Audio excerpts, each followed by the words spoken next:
Hola, bienvenidos a Paleopolítica y Cultura. El tema de hoy es la eutanasia y en parte el aborto y todo lo que tiene que ver con bioética.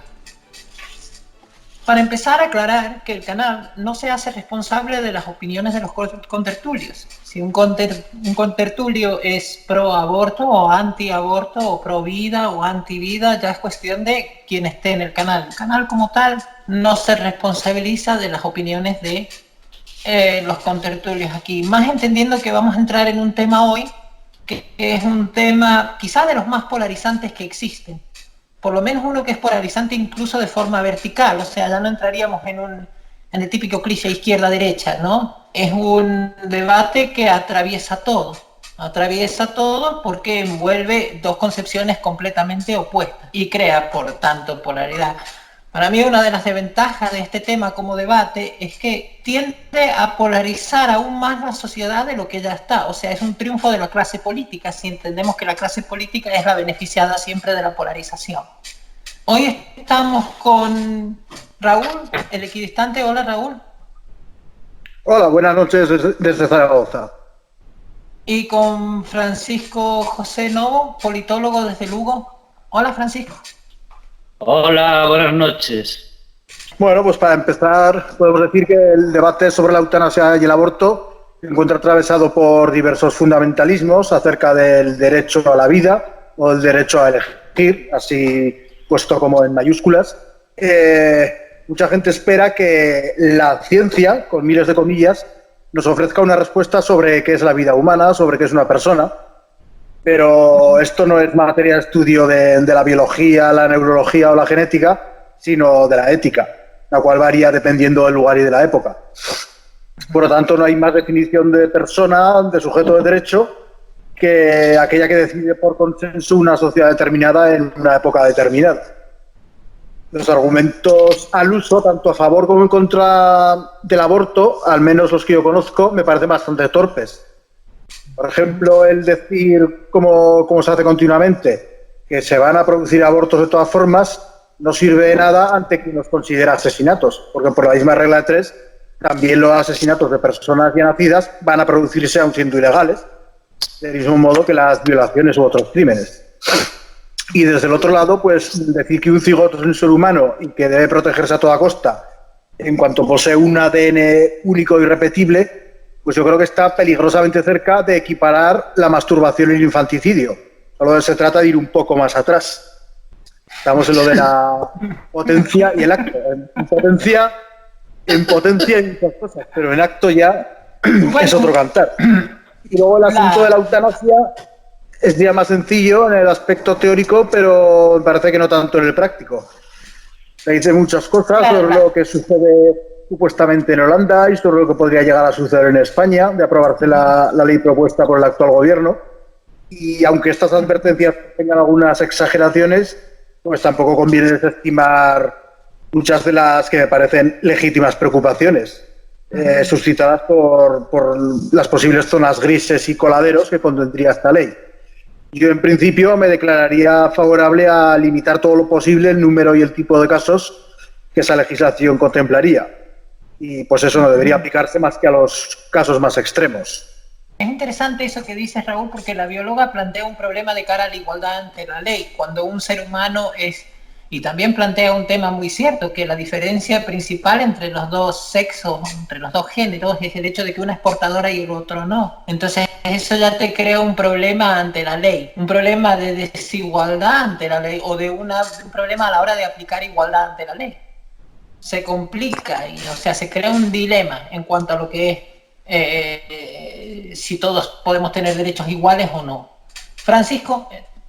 Bueno, yo comentar sobre esto que dicen después de la eutanasia y del aborto ya entraremos más adelante, ¿no? Más en profundidad.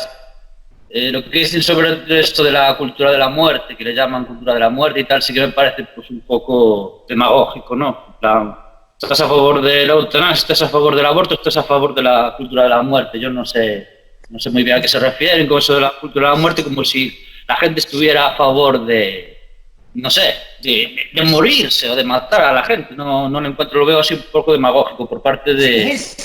Irse al otro extremo, ¿no? Sí, de los conservadores, sobre todo suelen ser conservadores católicos, lo veo un poco demagogo. Eso, ¿de qué va el tema ese de la cultura de la muerte? Es que es básicamente es el debate, ¿no? Es que no se de, o sea, en principio de estar a favor del aborto libre hasta, como hay en España, hasta la semana 14, ¿no? Hasta la semana 14, una cosa, bueno, estar a favor del aborto libre hasta que se considera más o menos. Claro, que tenga 40 años el feto. Y vamos, bueno, hay una secta, no sé si han oído hablar, no me acuerdo ahora cómo se llama, pero hay una secta que es una transexual de Nueva York, la líder, que promueve el suicidio. O sea, lo que ellos quieren es que ¿cómo se dice esto? Los feligreses se suiciden. La idea es que se maten, porque según ellos sobra gente en el mundo. La mejor solución para salvar el planeta, digamos, y toda la ecología y todo lo que le quieras meter, hombre, es que eso sí que es cultura de la muerte. Eso sí que es cultura de la muerte. Eso ya sería en estado místico, ya es una cuestión, ya ellos le dan una forma incluso mística, ¿no? Le dan todo un entorno ahí neopagano, yo qué sé. Eso ya no es cultura, eso es cultura de la oligofrenia. Eso es cultura de la estupidez más absoluta. Ridículo. Se está hablando de vivos que están contra la vida. O sea, es que es un sinsentido, pero absoluto.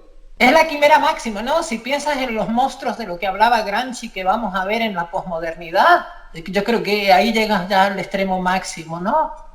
De contradicción absoluta, o sea, de nihilismo, del absoluto nihilismo, digamos, ¿no?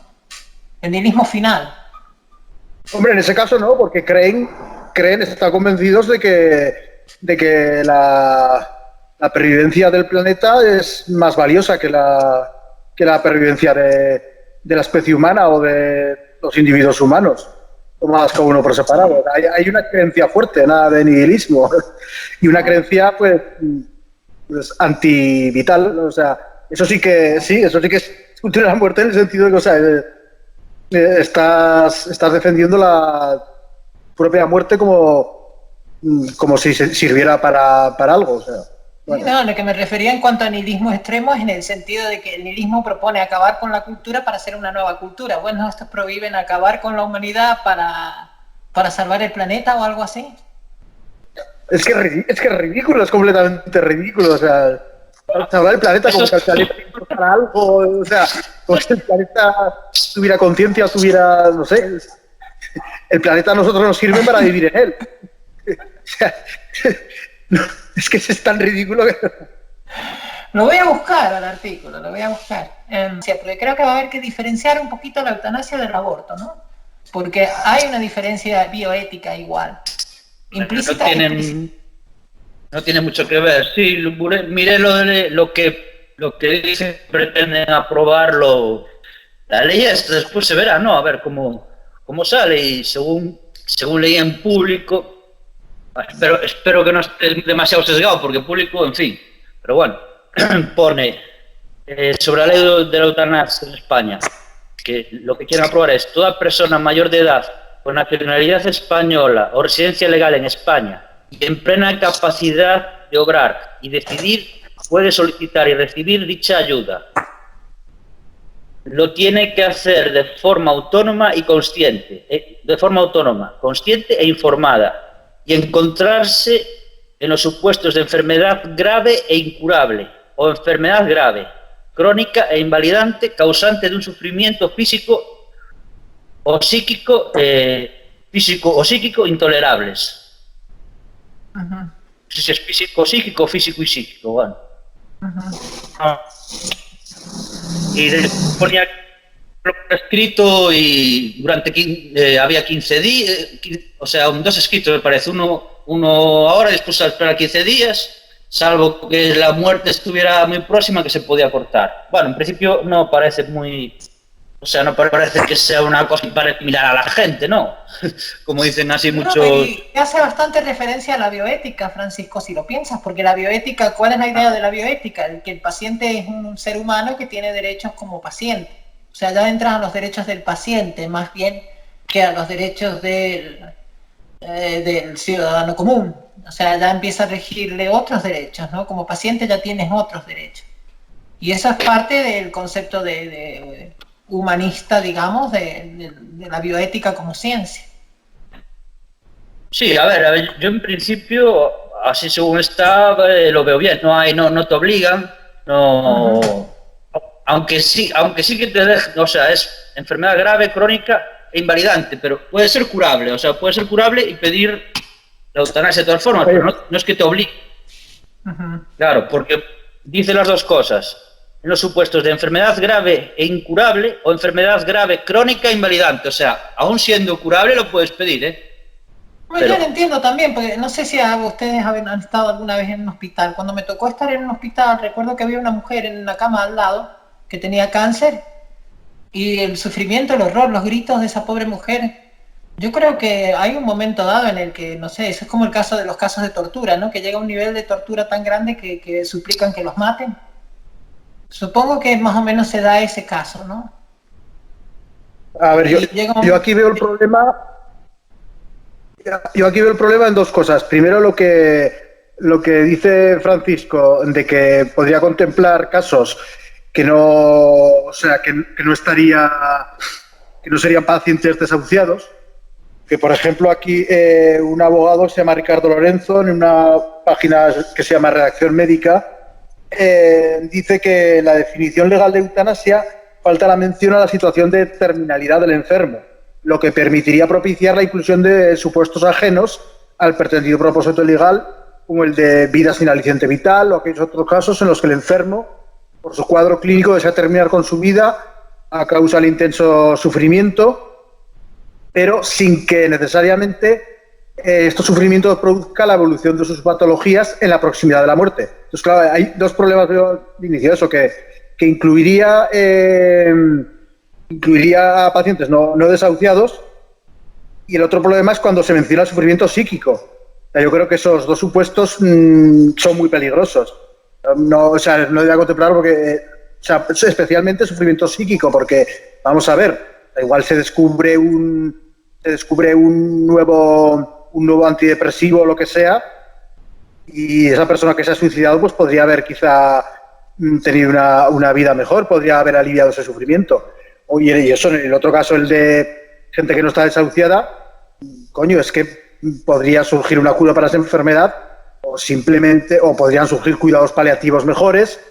O sea, yo lo que decía, yo creo que lo prudente sería limitarlo solo a esos casos en que son pacientes desahuciados, y nada de incluir enfermedades mentales ni nada por el estilo, o sea, solo para enfermos terminales.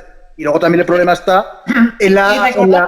Recordar también, Raúl, que hay un umbral del dolor que se llama donde el individuo se rompe. Sí, pero recordar también la confusión entre eutanasia y muerte digna, porque la muerte digna no es lo mismo. Lo que se llama muerte digna tiene que ver con retirar una medicación y para que así a ver, esto lo explicaba mejor el abogado a ver dónde lo tenía yo. Si lo explico yo, no lo explicaré bien. Es más bien como apagar la máquina, ¿no? Cuando dicen desenchufarlo. Sí, pero no es... entra dentro de la categoría de desenchufar al paciente, ¿no? Eso sería otro asunto, pero eso es distinto. Eso no sé si está en una zona gris entre la eutanasia y la muerte digna. Pero aquí, dice, por ejemplo, el abogado ¿por qué no se promulga antes la ley reguladora de los derechos de la persona ante el proceso final de la vida, presentada a las Cortes en 2011, la conocida como Ley Nacional de Cuidados Paliativos? Dice, ¿no sería más lógico que se debatiera la eutanasia una vez que estuviera en marcha esta ley de cuidados paliativos y se pudiera aplicar a los pacientes terminales una práctica dirigida a eliminar el dolor y a mejorar sus condiciones de vida? ¿Se piensa que si la aplicación de los cuidados paliativos fuera efectiva, existirían las mismas peticiones de eutanasia? Entonces, claro, ese es porque a veces igual pues se mezcla y se dice, bueno, es que es alguien que está sufriendo mucho, sí, pero es que no es preciso aplicar la eutanasia, se puede retirar la medicación para no alargar la agonía. O sea, no alargar la agonía equivale a practicar una eutanasia. Sí, exacto. Es difícil establecer la línea ahí, ¿no? Entre quién está sufriendo. La doctora Margaret Olivia Little decía una cosa muy interesante. Decía que no es lo mismo una persona que nace sin brazos y piernas que una persona que pierde los brazos y las piernas, ¿no? O sea, una persona que nace sin brazos y piernas ya está condicionado a crear dentro de lo que tiene una vida digna. Mientras que el que en cierta manera lo pierde un poco la dignidad, porque pierde su proyecto de vida, su plan, qué va a hacer mañana, lo que tenía proyectado. Todo se pierde cuando pierde sus brazos y sus piernas, ¿no? Y eso lleva a una hipótesis todavía más loca, ¿no? ¿Qué pasaría si descubrimos una raza extraterrestre o que tiene 4 brazos y son mucho mejores que nosotros, nos mezclamos con ellos, terminaríamos abortando los que tienen 2 brazos como nosotros? O sea, también está lo conceptual, ¿no? ¿Hasta dónde llegamos con estas barreras? Sí, está muy bien planteado ese problema, sí. Estuve mirando y pone sufrimiento físico o psíquico intolerables. O sea, yo no sé... A ver, pero eso está incluyendo enfermedades mentales, y eso me parece que es un despropósito. Aquí es muy peligroso, porque dice... Antes dije, no parece muy peligroso, pero... Claro, pone... Repito, lo tiene que hacer de forma autónoma, consciente e informada, y encontrarse en los supuestos de enfermedad grave e incurable o enfermedad grave, crónica e invalidante. O sea, puede ser curable y lo puedes pedir. Causante de un sufrimiento físico o psíquico. O sea... Sí, o sea, puedes estar... Puede ser el papel ya paranoia. Sufrimiento psíquico tan intolerable y claro, vamos a ver, también impedirle durante años y años que se pueda practicar la eutanasia puede ser muy cruel. Claro, en ese caso igual lo que convendría supongo que sería dejar pasar tiempo, al menos para ver si se mantiene en esa durante mucho tiempo. Claro, pero eso es una prevención que creo que se aplica a todos los casos. Creo que se aplica a todos los casos en principio. Pero de igual manera existe un valor religioso que va a ser contrario siempre a la idea, porque ten en cuenta que para un cierto sector religioso conservador, el sufrimiento, por ejemplo, si a ti la tortura del dolor te rompe del umbral de querer morir, sigue siendo algo que tienes que tener por algún motivo divino, ¿no? Entonces entra en contra, o sea, tu vida en realidad no tienes derecho a quitártela porque pertenece a Dios y no te la puedes quitar. Entonces, si decides morirte como si te estuvieran torturando o peor, sigue siendo contrario a ese principio, ¿no? Sí, es como cuando se dice que algunos, por ejemplo, Ortega Smith llegó a decir que ni en caso de violación consideraba lícito el aborto. Claro, es que es pasarse de la raya. Es pasarse de la raya y en esos casos la apelación es que es una desfachatez. Una desfachatez completa y la lleva actitudes fanáticas por completo. A ver, ¿qué yo estoy de acuerdo como el del aborto. Yo estoy de acuerdo con Ortega Smith. O sea, a ver, ¿qué culpa tiene lo decía Milei, ¿no? ¿Qué culpa tiene el niño va a pagar por lo que hizo el padre? O sea, no. Pero no es un niño. Un cigoto o como mucho un feto. No es un niño. A ver, claro. Obviamente no es, a ver, depende de la edad que tenga. Claro, no es lo mismo un feto de 8 meses que un feto o que un cigoto de un segundo, sí. ¿No? Pero... Es complejo porque un niño nacido tampoco es una persona en sí, porque no puede decidir por sí mismo sobre cualquier cosa. Con 7 meses del vientre ya podría ser un bebé normal, algo pequeño, pero sería un bebé más o menos normal, según más o menos. El consenso de una sociedad en una época determinada, o sea, el que es una persona, pues eso no te va a responder ninguna ciencia eso es una cuestión de la ética de cada sociedad en cada época. Es que, joder, en Canadá puedes abortar con 9 meses de embarazo, o sea, eso es una salvajada. De eso, a matar los niños recién nacidos como hacían en la antigüedad, pues no. Porque hay un sistema nervioso, hay una capacidad de sufrir que es mucho más dudosa en yo qué sé, en un feto de 2 meses y no digamos ya en un cigoto. Ahí ya capacidad de sufrir, pues creo que no se puede hablar. Antigüedad, es interesante que sacara el tema, Francisco, de la antigüedad, porque en la antigüedad no se consideraba sagrada la vida humana per se, lo que significa que si no servías o si no ibas a servir para sobrevivir, porque de eso se trataba, como el ejército norteamericano, ¿no? Tienes menos de 84 de coeficiente intelectual, no entras. Bueno, en esa época tienes menos de 84 de coeficiente intelectual, te machacamos la cabeza contra una roca. Listo. O sea, que también hay que entender que tiene un lado objetivo en determinadas circunstancias. Lo que plantea el catolicismo planteó más bien una revolución ahí, es decir, no, vamos a poner la vida sagrada humana sagrada primero, antes que la vida del animalito, de todo lo que sea, o sea, pasó yo le veo el humano, porque la diferencia está, que es el problema de la bioética. Pero el problema de la bioética es que la diferencia está en qué es lo que es persona y qué es lo que es ser humano. El límite entre persona y ser humano, ¿no? Y de eso se trata ese dilema. Francisco, perdón, ibas a decir. Y desde luego hay zonas grises y el debate no es nada sencillo. Pero claro, aunque esto ya toca un poco con lo del animalismo, que se iría fuera del debate, pero bueno, tiene relación. Quiero decir que la distinción, o sea, una distinción radical desde la ética entre el valor de la vida humana y la vida animal, yo creo que es la base de toda nuestra ética. Por eso los animalistas pretenden equiparar el valor de la vida humana y del animal. O sea, eso es echar por tierra, destruir por completo los fundamentos más básicos de la ética que existe, yo creo que desde antes del cristianismo. Yo creo que desde antes del cristianismo la gran parte de las culturas consideraba más valiosa la vida humana que la animal, creo. Luego hay excepciones y hay... Los especistas, ¿no? Ernesto Castro y todos estos... Ernesto Castro, me parece, ¿no?, que defiende que vale lo mismo los antiespecistas, que vale lo mismo la vida de una persona que la de un... por lo que le entendí yo, vamos, no sé.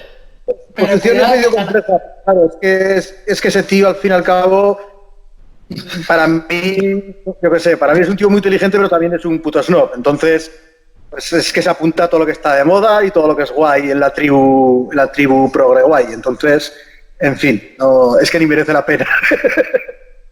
Su posición sí es que, no sé... Sí, lo que pasa es que también ahí el tema se pone complicado a la hora de establecer el límite, ¿no?, entre persona y humano.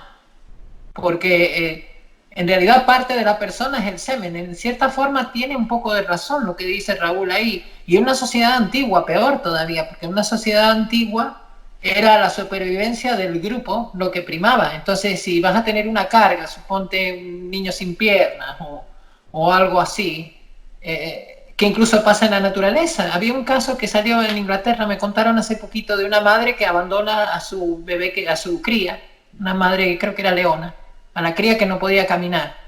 Y todo el mundo diciendo, ¡ay, qué crueldad! Ustedes que están ahí viéndolo, ¿por qué no rescatan a la cría? Y lo que dijeron los de la televisión, que no pueden interferir ellos en lo que hace la naturaleza. O sea, incluso está en parte de la naturaleza ese hecho, ¿no? De que si va a salir defectuoso, incluso de ahí viene también la selección de la hembra por el macho, evitar tener hijos defectuosos. Si va a salir defectuoso, no vas a continuar te vas a extinguir, ¿no? O tu grupo, o tu gente, o lo que sea. Es que uno de los argumentos más comunes de los llamados pro vida consiste en decir que, por ejemplo, los que no quieren tener hijos con síndrome de Down o con cualquier otro tipo de trastorno o malformación son egoístas. Pero claro, hay otra manera de verlo, porque también quizás sea egoísta condenar a un ser humano a vivir como discapacitado y como caso aparte en base a una defensa fundamentalista de la vida.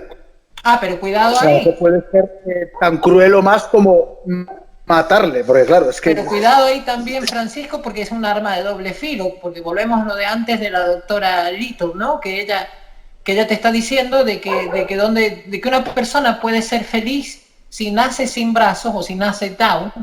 Problema si te conviertes en Down de golpe o si se cortan los brazos de golpe o algo así. Pero no sé, ella explica que es subjetivo. Puede haber una persona feliz sin brazos. Es que esos casos tan extremos, yo por mal que suene, yo directamente prohibiría, mi opción sería prohibir que puedan nacer personas sin brazos y sin piernas, por ejemplo. O sea, ¿pero qué es eso? O sea, eso sí que es inhumano, como se suele decir. Es inhumano, o sea, es cruel de cojones. O sea, ¿cómo vas a permitir que nazca alguien sin brazos y sin piernas o con malformaciones de esa gravedad? O sea, yo creo que... Pero ¿quién eres tú para decir quién puede? O sea, lo prohibirías los grupos de... ¿Quién eres tú para hacer? ¿Quiénes son los padres para decidir que pueden traer al mundo a una persona que va a estar tan discapacitada? O sea, ¿quiénes soy yo y quiénes son los padres? Bueno, también, ¿quiénes son los padres exactamente? No, o sea... Claro. Es que una persona sin brazos y sin piernas, ¡buf! Por supuesto que eso siempre habría que matizarlo y siempre habría que debatirlo largamente, claro, no es cualquier tontería. A ver, para mí la única justificación es que es un tema que no... El aborto es un tema que no me gusta mucho tocar. Para mí la única justificación es un peligro de muerte grave para la madre. O sea, todo lo que... O sea, eso me parece objetivo. Todo lo que no sea eso, para mí es que si consigues... Me parece un supuesto bastante... A mí no, o sea, a mí la... Si estás discutiendo con alguien que considera que en cuanto el espermatozoide fecunda el óvulo, eso ya es un ser humano en potencia y que tiene un ADN único y irrepetible, pero claro, sí, único y irrepetible, pero igual que lo tienen los cigotos que luego no arraigan, o sea, como se diga, que luego no... Según la cábala mística, tú cada vez que te masturbas estás matando a un niño o varios niños. O sea, ¿qué diferencia realmente hay entre, o sea, qué pasa? Que, o sea, el óvulo es fecundado por el espermatozoide y una cadena de ADN única e irrepetible, muy bien, pero cada corrida no es también única e irrepetible. O sea, quiero decir que es que hay que decirlo así, porque, o sea, ¿cuál es el argumento? En una corrida, como dices tú.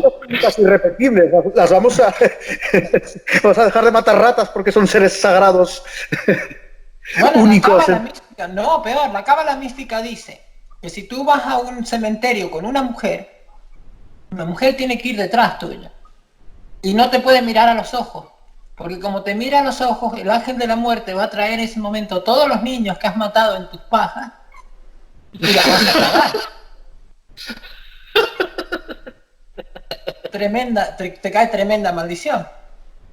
Es así. O sea, estás matando un ser humano cada vez que te has masturbado y ahí te caen todos. En el cementerio te caen todos. A ver, es que no sé, si ponemos el inicio de la vida como ese espermatozoide que fecunda el óvulo, tiene sentido, es que, vamos a ver, unos millones de espermatozoides por ahí sueltos, eso no es vida, eso no tiene... Porque no, están vivos, los espermatozoides están vivos. Pero eso no, bueno, eso también es verdad, pero no vamos a... O sea, quiero decir, un óvulo recién fecundado no es lo mismo que unos cuantos espermatozoides, pero tampoco es lo mismo que un ser humano, ni mucho menos una persona. Yo estoy de acuerdo con eso. Yo estoy de acuerdo. Y le mando saludos desde aquí hasta... Yo creo que al final no queda más remedio que resolverlo mediante las mayorías. Es que no... La mayoría, la ética y la moral que sea mayoritaria. Claro, cuando la mayoría es pequeña, cuando hay poca diferencia entre los que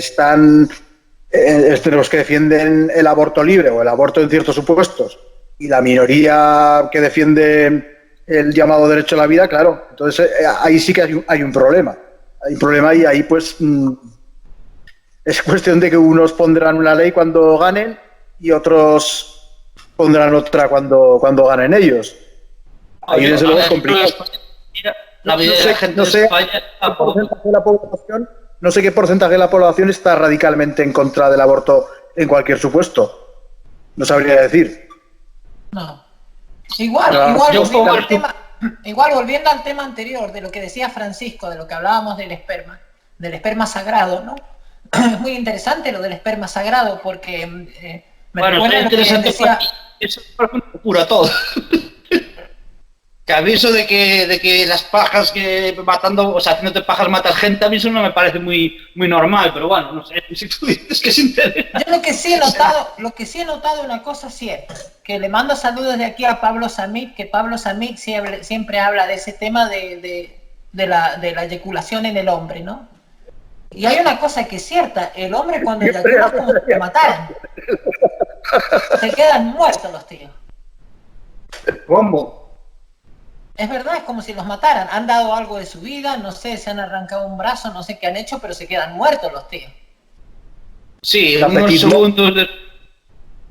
unos segundos después de eyacular sí que te quedas así, pero es que, no sé, ¿eso qué me quieres decir con eso? De hecho, a los simbolismos que se buscan y, bueno, son... De hecho, a los ahorcados, cuando los ahorcan, Se corren. Sí. Sí. Bueno, no sé si es leyenda o si es... Pero bueno, por lo menos no mueres feliz. Fisiológica, una explicación bastante poco sagrada, pero claro, se le quiere dar un simbolismo y se le quiere dar un sentido religioso trascendente cuando en realidad pues es fisiología sin más, ¿no? Es una muerte feliz, la verdad. Desde ese punto de vista tiene razón el paganismo, somos todos animales en cierta manera y toda la vida es sagrada, o toda la vida es sagrada o ninguna, ¿no? Sí, yo creo que ninguna es sagrada. Hoy estoy diciendo unas burradas considerables. Ya, pido perdón a los televidentes, o como se llaman, los YouTube evidentes, porque realmente es más complicado de lo que parece y es que yo tampoco he indagado mucho. O sea, yo tengo algunas posturas así, pero ya manifiesto que cierta cautela y ciertas dudas. Y pido perdón por las burradas que habré dicho y alguna otra que diré, seguramente. Bueno, yo por eso empecé el podcast así, en el nombre del canal, diciendo que este es un canal, bueno, tenemos un sesgo político, está claro, somos todos medio de derechas aquí, pero convengamos que no, en cuanto al aborto que es transversal, no nos podemos mojar, porque podemos perder gente y... Sí, ¿qué es eso del nuevo orden mundial y la cultura de la muerte, Raúl? Raúl, cuéntanos. A mí me parece, o sea, una de las ideas más manipuladoras, más vergonzosas que han salido últimamente. O sea, la cultura de la muerte, yo he estado leyendo por ahí, he estado escuchando a alguna gente y ahí la relacionan con el aborto, la eutanasia, el matrimonio homosexual y cuidado al argumento, porque es un matrimonio que no engendra vida. O sea, ¿qué me están queriendo decir?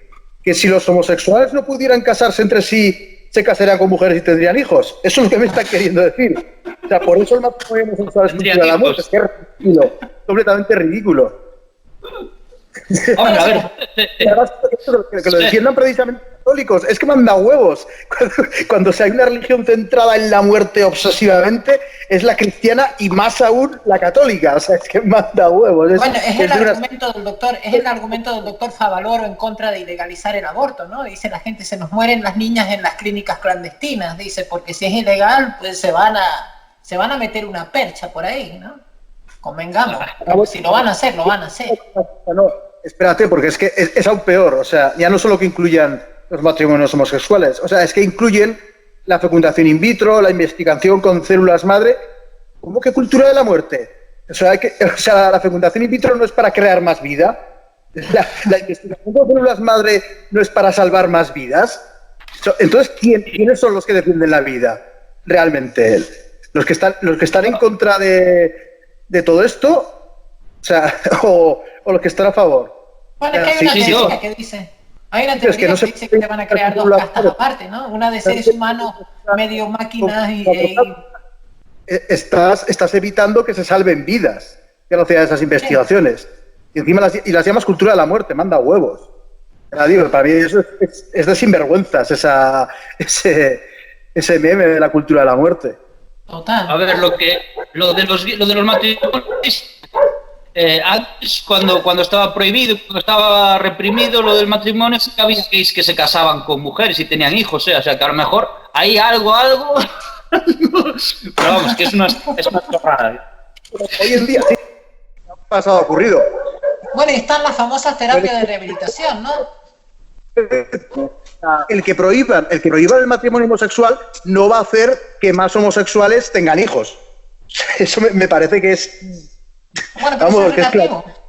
Eso es relativo, eso es relativo, Raúl, porque... Van a dejar de vivir en pareja los homosexuales. Eso es relativo, puede ser, sí. Y el que sea...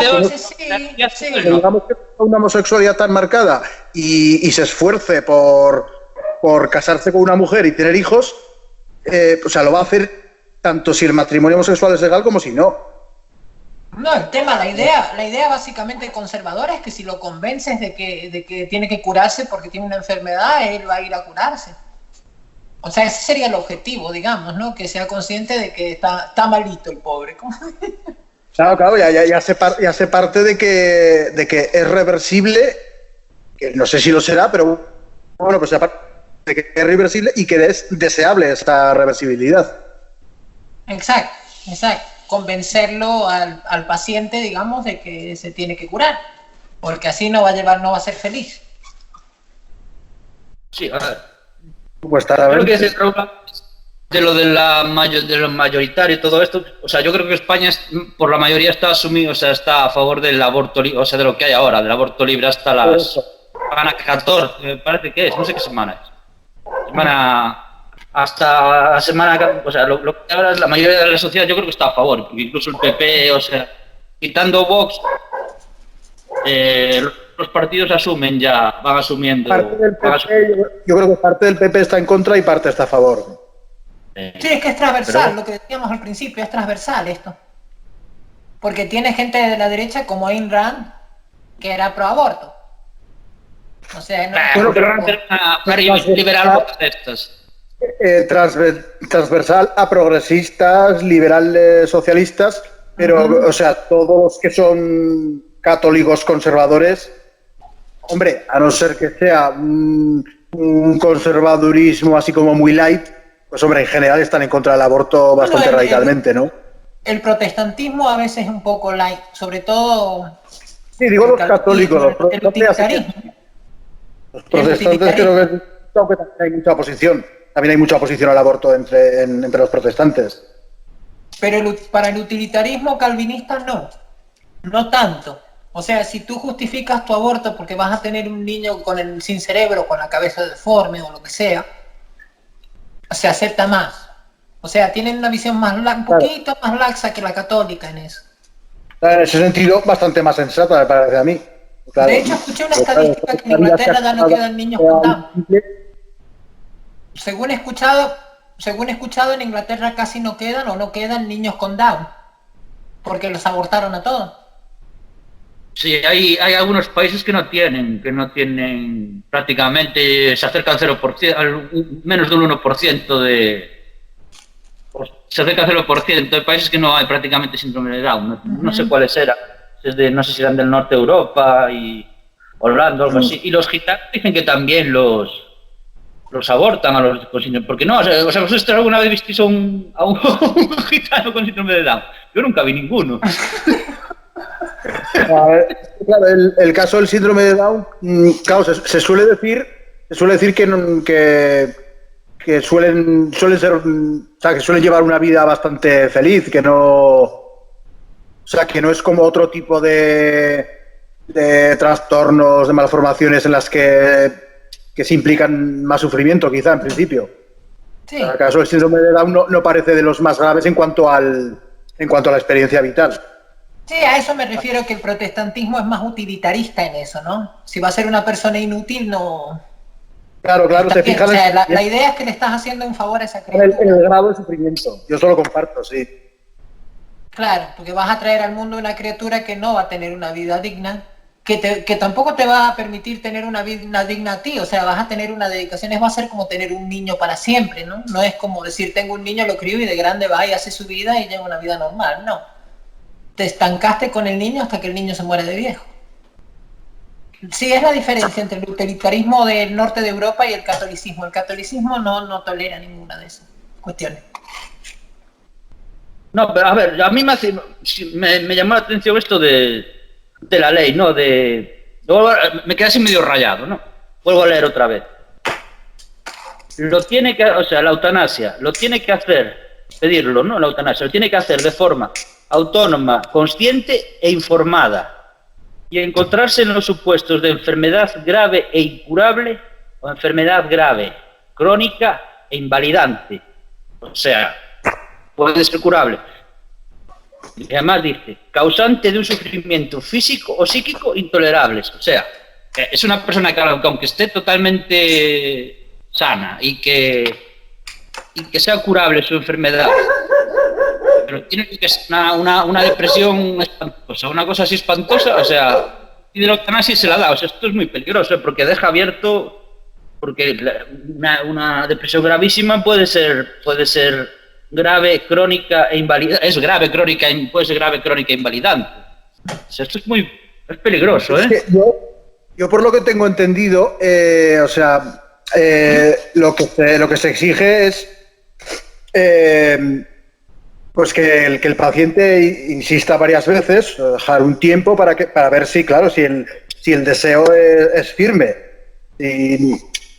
Si insiste una y otra vez, entonces yo creo que cuanto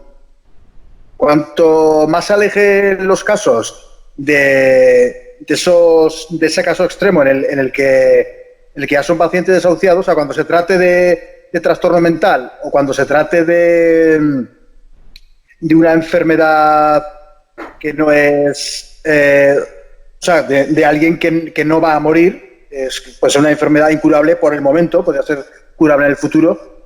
Entonces, esos casos menos extremos yo creo que se debería pues ampliar el periodo, o sea, ampliar la exigencia del convencimiento, o sea, de la existencia de esa persona que esperara que insista más veces para que se vea que es una determinación muy fuerte.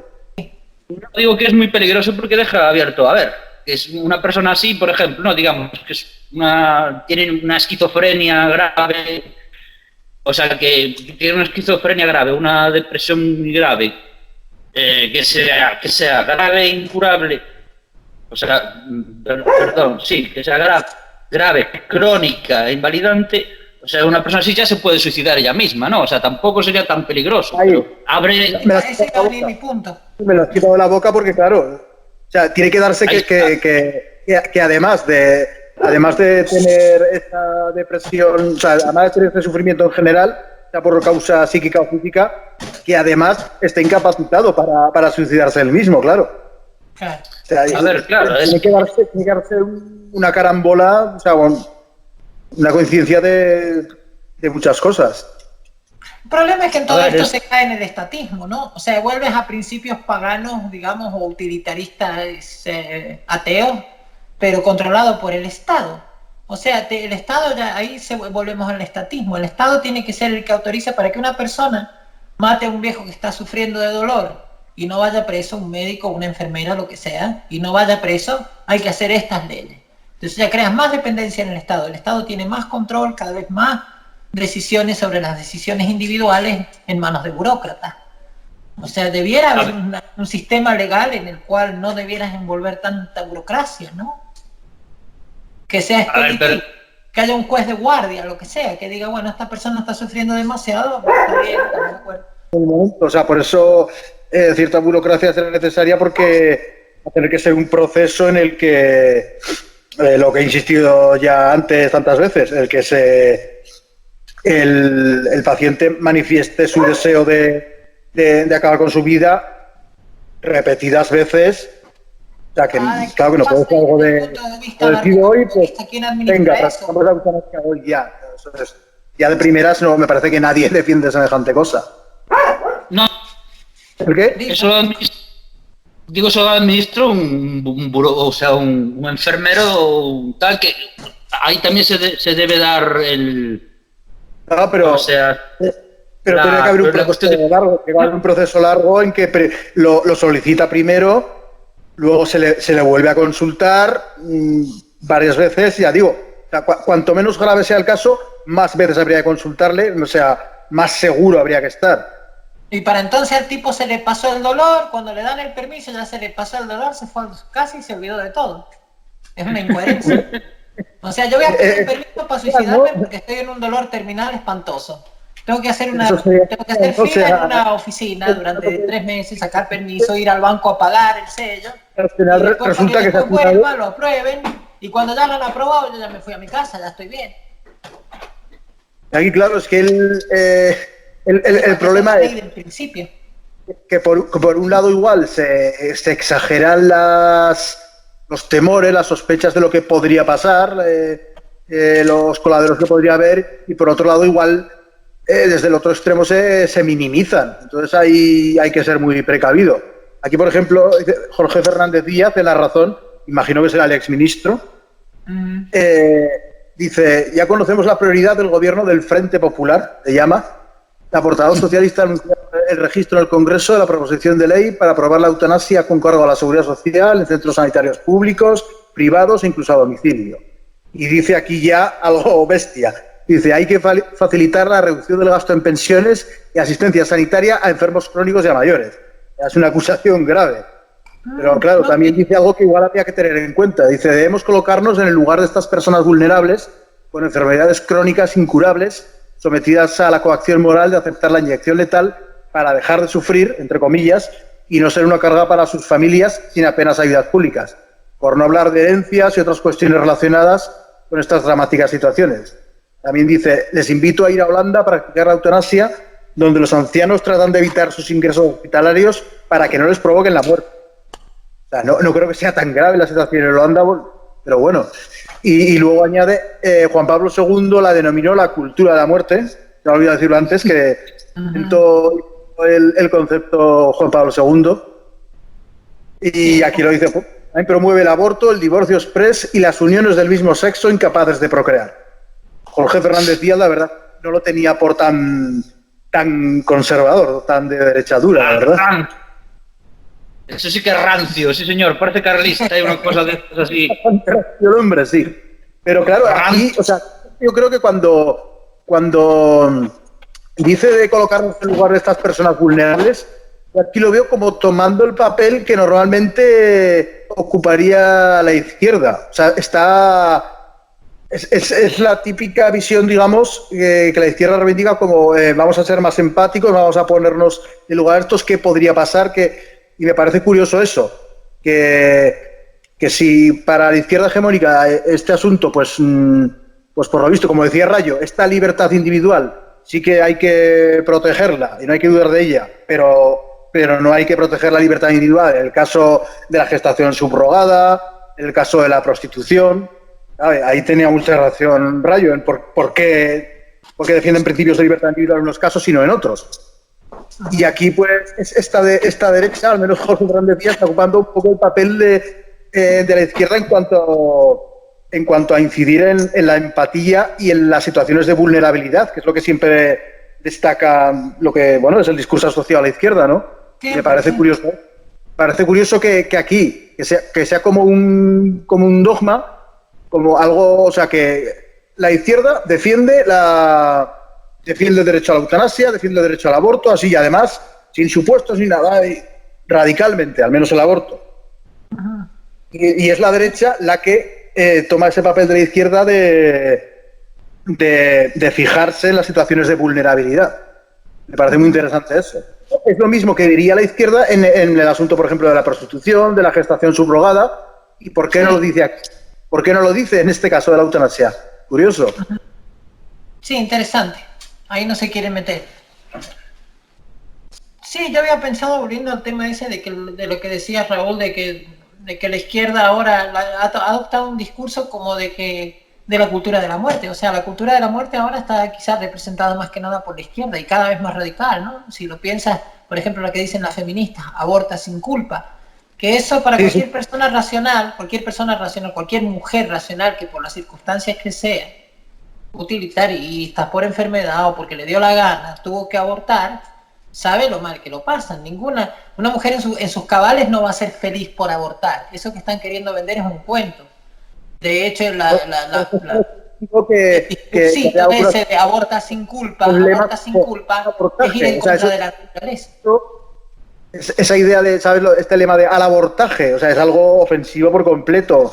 Ofensivo y especialmente para las mujeres, o sea, porque está trivializando el aborto y además usándolo como una señal de identidad de la liberación de la mujer o algo así. Eso me parece... Claro, liberarte de tu propio sentimiento de culpa, ¿no? Liberarte de tu propia naturaleza, ¿no? Al fin y al cabo. Dejar de ser una persona humana, convertirte en una bestia.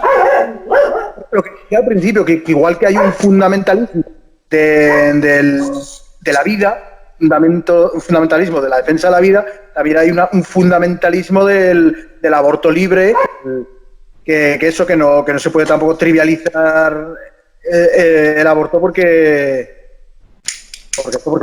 tiene consecuencias también, consecuencias psíquicas y físicas, que pueden ser graves. Es una operación de alto riesgo para la mayoría de las mujeres, y como sea diabética o algo así, madre mía. Y como dicen los médicos, han habido casos que el médico le dice a la paciente, como te toque una venita aquí, te morís. Y estoy a 1 milímetro. O sea, no estamos hablando de joda. Está bien que haya gente que lo haya hecho con una percha y le funcionó, pero la mayoría de que se meten una percha ahí adentro mueren. Es así. Sí. Lo de la percha es muy Jesús. Sí. Bueno, el aborto, a ver, es muy complicado, pero ya te digo, desde donde consideremos eso vida humana o algo, yo no lo veo. O sea, lo único que le veo, la única opción para mí respetable es que sea un peligro para la vida de la madre. El resto para mí no es igual que una persona adulta. O sea, no es tampoco igual que, digamos, matar a una persona adulta, pero bueno, es muy complejo. Pero una vez que quedase claro desde dónde eso es una vida, digamos, pues no le veo mucho más. No es un tema que, no sé, es un tema que me resulta siempre especialmente complejo y desagradable, pero en principio es... Y bueno, también lo que le ha gustado, bueno, también va en ese... Ahí me convenció bastante, va en esa dirección, ¿no? O sea, me parece que era, bueno, no sé si lo conoce mejor Raúl, pero bueno, me parece que decía desde el momento de la concepción ya del cigoto y o sea, de la creación del cigoto, me parece que decía. No sé si me equivoco. A mí lo que me parece interesante de la postura de Bueno es que planteaba poner una multa a quien practicase un aborto en razón de que se están desperdiciando recursos y, bueno, o sea, que es una irresponsabilidad porque podría haber usado métodos anticonceptivos. Y en vez de haber usado métodos anticonceptivos, al final ha tenido que abortar o ha elegido abortar, entonces eso merecería una multa en cuanto a irresponsabilidad y mal gasto de recursos. Me parece una posición interesante, cuando menos. Sí, pero ¿sabes qué dice de la parte de la vida? Me parece que era no me acuerdo, pero tenía un libro, o sea, tenía varios artículos sobre el tema y me parece que era a partir de la concepción ya. No sé, bueno, yo en principio mi única es peligro de muerte claro para la madre. Mi único, podría haber unos mínimos matices, pero es mi única, para mí la única en que se debería permitir el aborto. Ahora, sobre la eutanasia. En el caso de la pregunta que hizo nuestra amiga Lucy Pacheco, que desde aquí le mandamos un saludo, bonita Lucy, de que si una niña de 12 años la violan entre 50 tipos en una situación de guerra, ¿por quién sientes más lástima? ¿Por el feto, que es un hipotético ser humano, o por la niña que ha sido violentada por 50 soldados? Entonces ahí se plantea, otra vez sale el problema de la bioética. Es que es de una crueldad, eso es de una crueldad brutal. O sea, y se hace, eso es una práctica de guerra, cuidado, que eso no es una fantasía, no es un cuento de Borges, no, esa es la realidad. El ejemplo de que sea una niña de 12 años lo hace más brutal todavía, pero aunque sea una adulta, o sea, el hecho de que una mujer ha sido violada y encima le obligas a pasar 9 meses gestando y luego parir con el inmenso sufrimiento que supone eso al hijo del violador, pero sabes que hace falta ser canalla. O sea, me da igual que te bases en que la vida es sagrada porque la ha otorgado Dios, y me da igual en que te bases. Si defiendes eso, eres un canalla. Con perdón, si Francisco realmente lo defiende. No, a ver. No es, a ver, es que es de canallas o no, pero es que también es de canallas hacerle pagar al Ponte, que ya no se duda de que es un humano. Pero, ponte un bebé de 7 meses, te lo cargas de lo que hizo el padre. Sí, pero es que aunque estés convencido de que eso es una vida humana, de todas maneras no es una persona y ni siquiera, y no es, o sea, no es ni persona, ni lo que está por detrás que sería niño, ni lo que está por detrás que sería feto, es cigoto. O sea, es que no tiene sistema nervioso, ¿no? O sea, puedo entender que lo consideres una vida humana, pero lo que no puedo entender es que lo pongas por encima del sufrimiento de esa mujer que tiene que gestar durante 9 meses y luego parir al hijo de su violador, encima de haber sufrido una violación. El caso, Raúl, que nos contaba... Voy a entrar, son 9 meses. Son 9 meses de sufrimiento. Aclarar aquí que el caso que nos contaba Lucy Pacheco es un caso real. Ella lo vivió en Serbia en el año 90.